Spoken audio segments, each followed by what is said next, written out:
Assalamualaikum warahmatullahi wabarakatuh. Saya Ahmad Syahir bin Abdul Samad, nombor intip 260559, dan empat lagi rakan saya, Muhammad Faris Syazwan, Muhammad Nasharuddin, Muhammad Syazwan dan Muhammad Sufian akan membentangkan mengenai organisasi PDRM. Untuk pengenalan, perubahan organisasi adalah satu transformasi dalam organisasi. Perubahan organisasi memang penting untuk menambah baik mutu dan prestasi dalam sebuah organisasi. Pembangunan organisasi merupakan satu pengurusan sokongan ke atas ke bawah, usaha jangka masa panjang untuk memperbaiki proses pembaharuan dan penyelesaian masalah organisasi. Untuk diagnosis adalah proses untuk memahami bagaimana sebuah organisasi itu berfungsi. Untuk mendapatkan maklumat yang diperlukan, mereka bentuk serta merancang sesuatu perubahan yang lebih baik menurut Cumming dan Morley. Diagnosis juga merupakan satu proses mengumpul dan menilai maklumat untuk mengenal pasti kekuatan-kekuatan serta kelemahan-kelemahan yang terdapat dalam sebuah organisasi menurut Robert, Sullivan dan McLean. Diagnosis juga merupakan satu proses atau kajian penyelidikan yang dijalankan untuk memberi kefahaman bagaimana sebuah organisasi itu untuk beroperasi dan berjalan, dan membolehkan maklumat atau data yang diperoleh untuk menjalankan perubahan-perubahan. Untuk latar belakang organisasi yang dipilih, iaitu PDRM adalah organisasi yang sudah lama ada di Malaysia ini, iaitu lebih daripada 200 tahun, dan pentadbiran PDRM berada di bawah pentadbiran Kementerian Dalam Negeri. Pasukan PDRM telah dirasmikan pada 25 Mac 1807. Charter of Justice yang diperkenalkan oleh Prince of Wales, iaitu Pulau Pinang dahulu, untuk menjadikan penguatkuasaan undang-undang lebih jelas dan berkesan. PDRM juga adalah anggota perkhidmatan awam yang bertanggungjawab memastikan keamanan dan kesejahteraan negara agar ia lebih terjamin. Pasukan polis adalah pasukan yang disanjung tinggi oleh masyarakat, kerana pasukan ini memiliki kepercayaan daripada masyarakat untuk menjaga keamanan, keselamatan masyarakat setempat. Sebagai seorang manusia biasa, silapan tetap akan berlaku juga di kalangan anggota penjawat awam, termasuk anggota PDRM. PDRM merupakan organisasi yang menguasai undang-undang di Malaysia ini. Sekian, terima kasih. Assalamualaikum warahmatullahi wabarakatuh.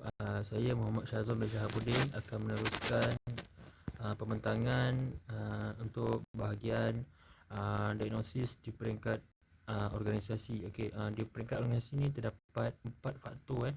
Yang pertama politik, kedua ekonomi, sosial dan juga teknologi. Okey, jika dilihat pada faktor politik, PDRM merupakan sebuah badan kerajaan yang menawarkan perkhidmatan pelanggan di mana PDRM telah diberikan kuasa dalam pelantikan mereka untuk memperkuasakan undang seperti yang diluluskan di Parlimen dalam Akta Polis 1967. Bagi faktor ekonomi pula, semua anggota PDRM merupakan pejabat awam yang dibayar gaji mengikut skim perjawatan yang telah diluluskan oleh Jabatan Perkhidmatan.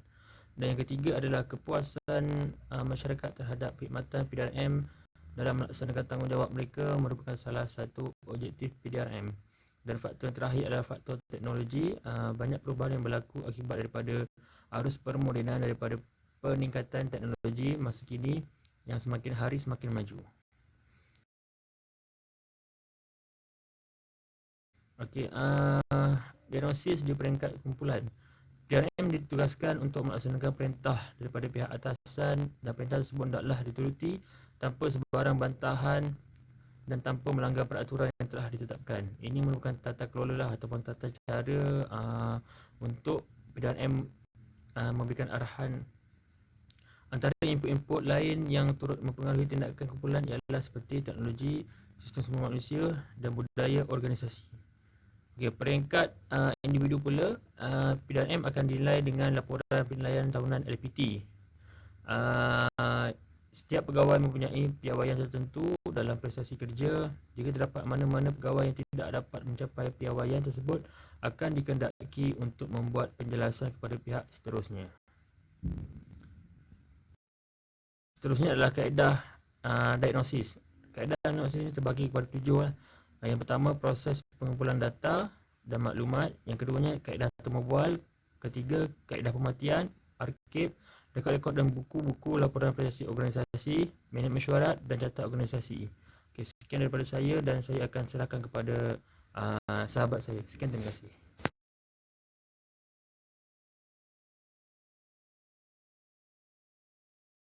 Okay, Assalamualaikum warahmatullahi taala wabarakatuh. Saya Wan Muhammad Faris Azwan bin Hussein. Nombor metrik 260890. Okey, saya akan terangkan tentang isu-isu dalam diagnosis. Okey, terdapat 3 isu dalam diagnosis. Antaranya yang pertama adalah peringkat organisasi. Yang kedua adalah peringkat kumpulan dan yang ketiga adalah peringkatan individu. Okey. Untuk peringkat organisasi, dia ada 3. Salah satunya adalah penyertaan orang awam, logistik, dan penerapan teknologi. Okey, saya akan bacakan satu-satu. Apa itu penyertaan orang awam? Orang awam boleh menyalurkan maklumat melalui sistem pesanan ringkas SMS tanpa mendedahkan identiti seseorang individu. Namun, sambutan terhadap sistem ini adalah di tahap yang kurang memuaskan. Okey, yang keduanya adalah logistik.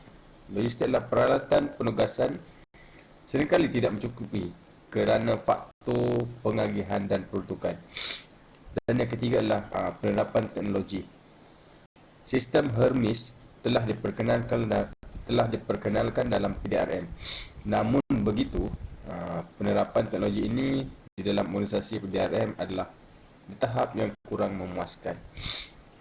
Ini adalah kerana kenapa tidak memuaskan, dia ada banyak faktor lah. Antaranya line slow, tak update apa semua tu. So, satu lagi adalah di peringkat kumpulan. Di peringkat kumpulan dia ada 3. Satunya adalah komitmen, hubungan antara ahli kumpulan, dan yang ketiga adalah ketidakjelasan maklumat dan fungsi. Okey, apa itu komitmen? Kurangnya komitmen dalam bertugas akan menyebabkan keputusan dibuat secara tidak kolektif, dan keputusan yang dibuat adalah tidak mencerminkan keputusan bagi kesemua ahli jabatan terbabit. Okey, hubungan antara ahli kumpulan. Okey. Kurang komunikasi ataupun interaksi sesama jabatan akan menyebabkan berlakunya konflik. Okey. Ketidakjelasan matlamat dan fungsi. Anggota yang masih lagi tidak tahu maupun masih kabur akan matlamat dan fungsi jabatan itu sendiri. Okey, setakat itu saja penerangan daripada saya. Saya Muhammad Syahri Mebujang, nombor metrik 265338. Untuk seterusnya, peringkat individu. Kurang kemahiran pendatang baru selalunya kurang mahir dan kurang berpengetahuan dalam mengalaskan tanggungjawab masing-masing. Bagi ini, seseorang anggota keluar daripada pusat latihan kurang pengalaman dan kurang ilmu pengetahuan untuk mengendalikan sesuatu kes di situasi yang sebenar. Ini kerana kurangnya latihan dalam perkhidmatan semasa di pusat latihan dan tidak dikerapkan di masa di pusat latihan. Untuk yang kedua, isu salah laku. Anggota polis tidak menjaga kepentingan dan tanggungjawab kerjaya mereka sehingga melibatkan diri dalam pelbagai salah laku. Ini kerana berpuncanya daripada kebajikan Polis Diraja Malaysia terhadap anggotanya dan tidak terjaga. Yang keempat, penyalahgunaan kuasa budi bicara. Seseorang anggota polis itu boleh didakwa sekiranya tidak mengalami tindakan walaupun kesalahan jenayah tidak dilakukan di depan mata. Sebagai contoh, saman tidak dikeluarkan kepada pesalah penggunaan jalan raya. Ini kerana mereka pihak polis telah menggunakan kuasa budi bicara sehingga pihak lain tidak berperhati dengan tindakan pihak polis. Ini juga boleh diambil serta diambil tindakan di bawah Jabatan Pengurusan Tata Tertib PDNM. Untuk seterusnya, cadangan intervensi perubahan. Yang pertama, keperluan kemahiran dan pengetahuan setiap anggota. Intervensi perubahan yang dicadangkan ialah memberikan latihan ataupun kursus kemahiran kepada setiap anggota secara berkala. Ini dijalankan bagi setiap organisasi, setiap jawatan di Polis Diraja Malaysia, iaitu latihan dalam perkhidmatan. Ini perlu dikerapkan dan juga memerlukan pelbagai dan ramai anggota daripada berbagai jawatan untuk menerapkan kemahiran kepada anggota tersebut. Yang kedua, integriti. Intervensi perubahan yang dicadangkan adalah jika terdapat anggota Polis Diraja Malaysia didapati terlibat dalam isu salah laku, hendaklah dihantar semula ke pusat latihan untuk mendapatkan latihan asas integriti semula bagi menerapkan semua nilai-nilai kepolisian yang dalam diri anggota tersebut. Ini perlu diterapkan kerana setiap anggota perlu mempunyai integriti yang tinggi dan hendaklah menjalani latihan semula jika mempunyai isu laku. Dan hendaklah anggota tersebut dikeluarkan semasa dan bersedia untuk bekerja di lapangan. Bagi yang ketiga, rombakan tugas. Intervensi perubahan yang dicadangkan adalah setiap anggota polis, khususnya yang terlibat dalam penguasaan, perlu ditukarkan setiap 5 tahun sekali.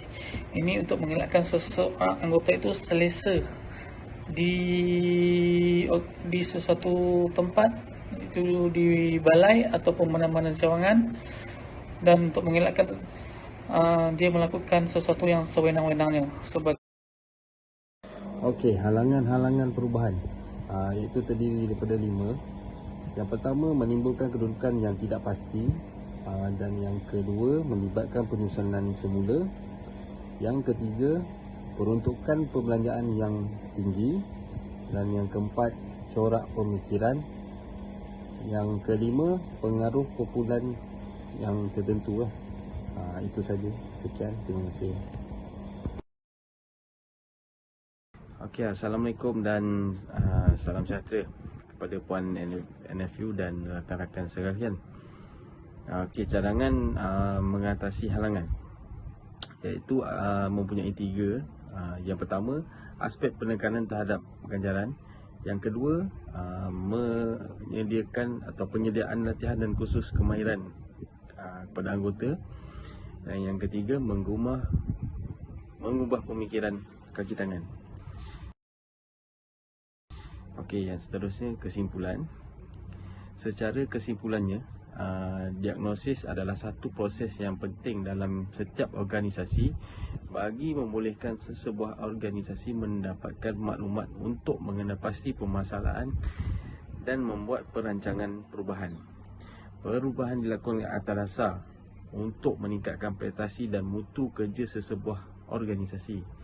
Okey, dalam konteks PDRM, kita mendapati terhadap isu dan masalah yang terjadi di semua peringkat, namun isu dan permasalahan yang dinyatakan boleh diselesaikan secara intervensi perubahan yang dicadangkan seperti di atas.